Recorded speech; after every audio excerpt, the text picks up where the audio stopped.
Asauddin Owaisi. Time. Thank you, sir.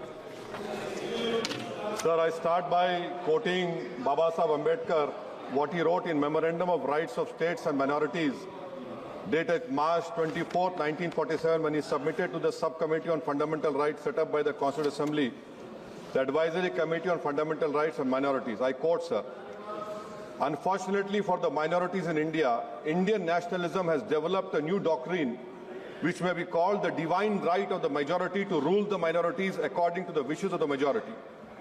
Any claim for the sharing of power by the minority is called communalism, while the monopoly of the whole power by the majority is nationalism.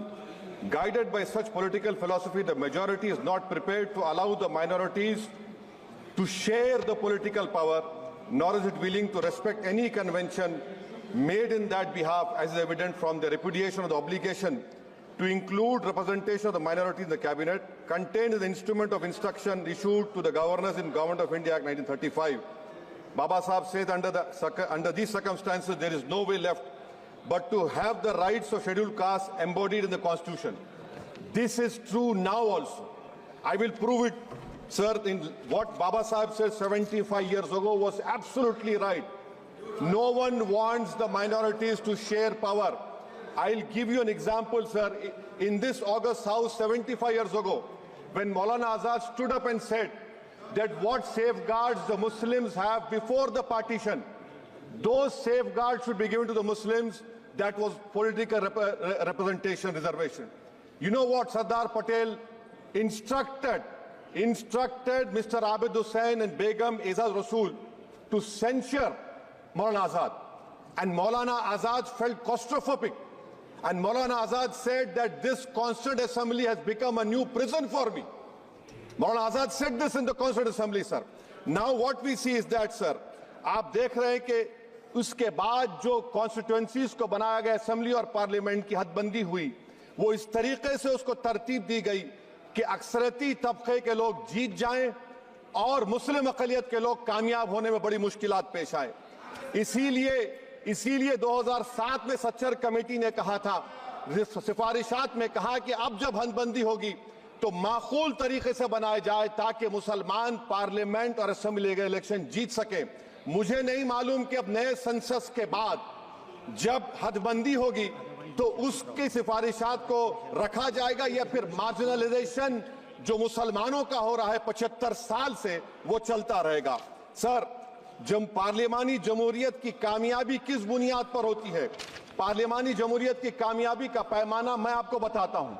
Article 25, article 26, article 29, article 30, article 14, article 21, ये 4 बुनियादी rights है आइन में, जिसको हम सामने रखकर मैं आपको बताऊंगा कि क्या वाकई में उन कमजोर तबकात से इंसाफ हुआ।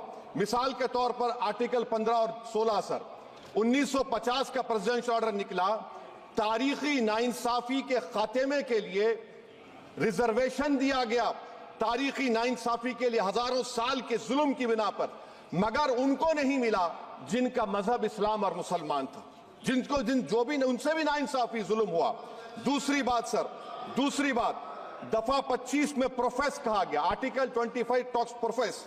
सर, आज मेरी बेटियों को गवर्नमेंट के एजुकेशन इदारों में हिजाब पहनने से रोका जा रहा है, तो ये आर्टिकल 25 का प्रोफेस कहां तक कामयाब हुआ, ये अक्लमंद लोगों पर छोड़ता हूं।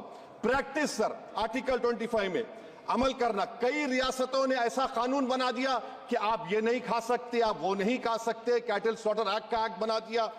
आप बताइए कि हरियाणा, राजस्थान में पुलिस की अख्तियारात गौरक्षक को दे दिए और उन अख्तियारात का बेजा इस्तेमाल मॉब लिंचिंग में हुआ। किसका हुआ? एक लड़का था साबिर मलिक बंगाल का, मार के पीट कर मार दिएगा। क्यों? क्योंकि उसने बीफ खाया, बाद में मालूम हुआ नहीं खाया। जुनैद और नसीर को गाटमीका के थे, उनको जिंदा जला दिया गया। सर, फिर प्रोपगेट, आप ये आर्टिकल 25 का 3rd सेक्शन प्रोपगेट, आज आप देख रहे हैं कि मुझसे पूछा जा रहा है कि 500 साल पहले तुम्हारी मस्जिद थी, नहीं थी। ख्वाजा अजमेरी की दरगाह कह रहे नहीं है। अरे सर, अगर मैं इस पार्लियामेंट में खोद दूं, इसमें गड़ा कर